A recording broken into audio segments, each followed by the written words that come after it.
Welcome back. If you just joined us to watch the news at 10 live on Channels Television, a reminder of our top stories. INEC declares governorship results for 6 states inconclusive. After long drama and intrigue, INEC yet to declare Imo State governorship results. Massive jubilations across states, governors-elect and their supporters display dancing skills. And investigators find flight data recorders from the Ethiopian Airlines flight that crashed on Sunday.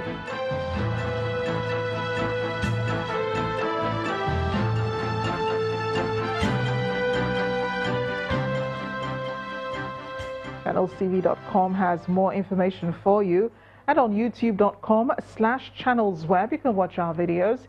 You can also watch us on your mobile device via your browser, or download the Channels TV app for Android and iOS devices from their respective stores. Besides giving you access to news updates on the go, the Channels TV and Channels 24 app have an eyewitness feature that you can use to share pictures, videos, or news of happenings around you. Just install the app, then tap and swipe to reveal the menu and follow the instructions.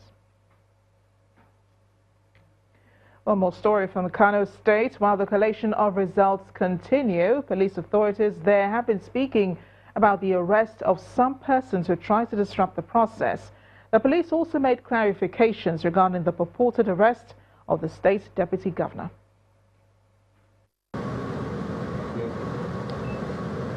Press briefing by the police public relations officer, Kano State Command DSP Abdullah Haruna at the Bomfoi Police Headquarters, Kano, today, Monday, 11th March 2019.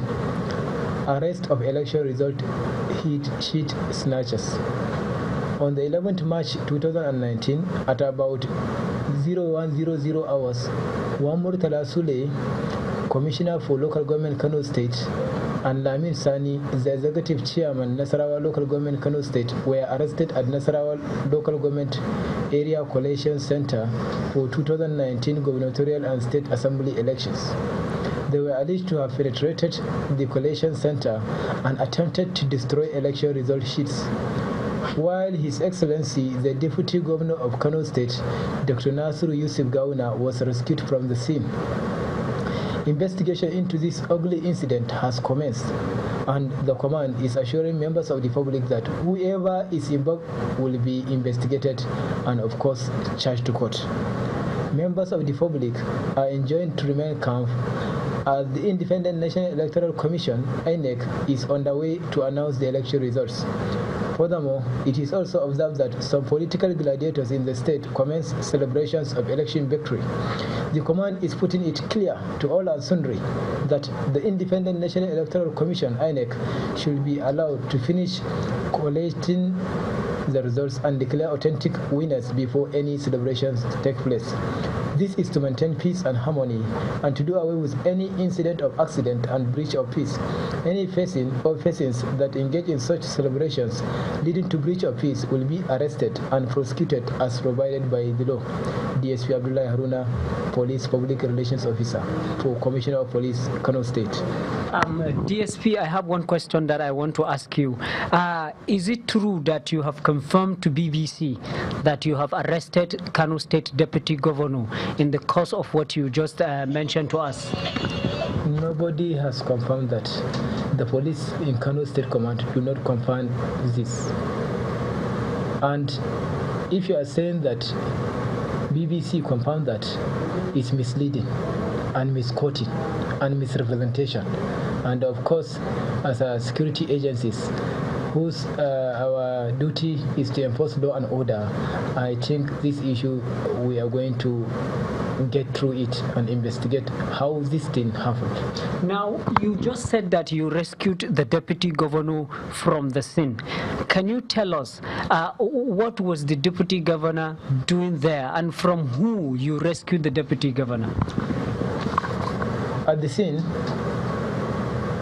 these thugs penetrated there, as I told you, and they start attacking people inside. And the deputy governor was also there on visit, and security agencies rescued him from the scene. Those arrested were identified by the witnesses there, including the electoral officers. That was, of course, much earlier before INEC declared the results inconclusive. We're in Kaduna State now, where Governor Aminu Masari has been declared winner of Saturday's governorship elections, and he will serve another term of 4 years in office after defeating his major challenger, Senator Garba Yakubu Lado, in a landslide victory. The returning officer, Professor Abdullahi Abdu Zuru, announced that Aminu Masari of the All Progressives Congress, APC, polled 1,178,864 votes to defeat his closest opponent, Garba Lado of the People's Democratic Party, who got 488,621 votes. Governor Masari has asked his opponent to accept defeat. I have come to brief him of what had happened and showed him the outcome of the exercise that took place last Saturday. What will be your call to the opponent who hasn't congratulated you yet? Well, to accept defeat in good faith and to see that the margin between us and him is not something that can be compared. I think in politics there must be a winner and loser, but all of us are winners. You win some, you lose some. That appears to be the situation across states where results have been announced so far. But some of the governorship candidates are not ready to accept the results released by INEC.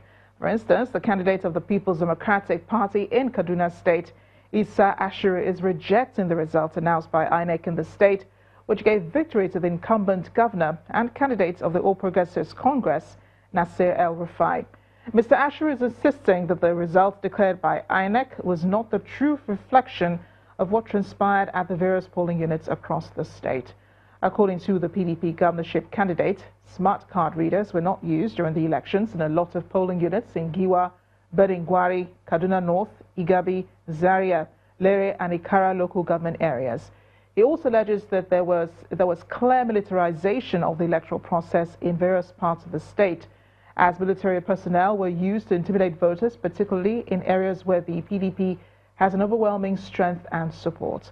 Ashiru says that based on the massive irregularities that characterized the election, he has decided to challenge the concocted results at the election tribunal to get back his stolen mandate. The result of the governorship election in Taraba State, however, has not been announced, but the state governor has imposed a dusk-to-dawn curfew of 6 p.m. to 6 a.m. in Jalingo, effective from today until further notice. Officials of the Independent National Electoral Commission, key agents of political parties and observers involved in collation of election results are exempted from the curfew. The state governor, Mr. Darius Ishaku, has asked the people of the state to be law-abiding and cooperative with security agencies as the collation of votes continue in the state offices.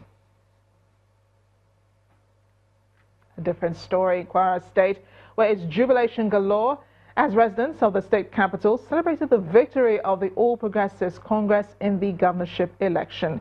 While they celebrate, people still took time to call on the governor-elect, Mr. Abdurrahman Abdurazak, to focus more on job creation and infrastructure development.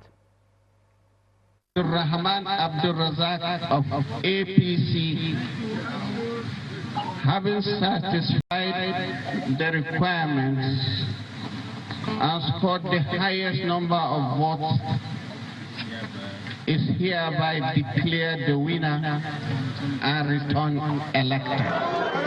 From this declaration, supporters of the All Progressives Congress stormed the streets of Ilori in jubilation over what they call a well-deserved victory for the governor-elect, Abdurrahman Abdurazak.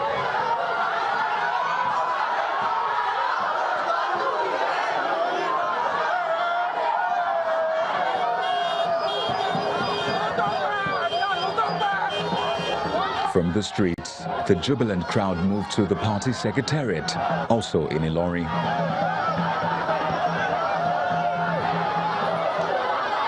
With this change of leadership, residents share their expectations. We are happy that APC data win the election. If this present government that we voted for in Kwara State, if it did not perform to our expectation, we are going to vote against him in the next 4 years. It's only in Ilorin that we have a little bit good road here, but in some other town and villages, there's a lot of worst thing there that is happening there. No road, no food, no job. Even in Kwara State entirely, no company. So that we can, as a graduate, we can, maybe if you finish, we can benefit from them. The incoming administration will have to sit up, sit tight, look for the best hands available in the state and take off from there. I know it's going to be very difficult, but with God, we will make it. But an assurance is coming from the party's chieftain that the governor-elect will not disappoint the people. First and foremost, I must congratulate the electorate and the good people of Kwara. Like you all know, with the manifesto of APC, which is more of a populist welfareism, a party that wants to give more to the people. So we hope and we pray that APC will deliver so that we can also in our lifetime be proud of this change that we were part of. Elsewhere, a special prayer is organized to celebrate the victory of the governor-elect.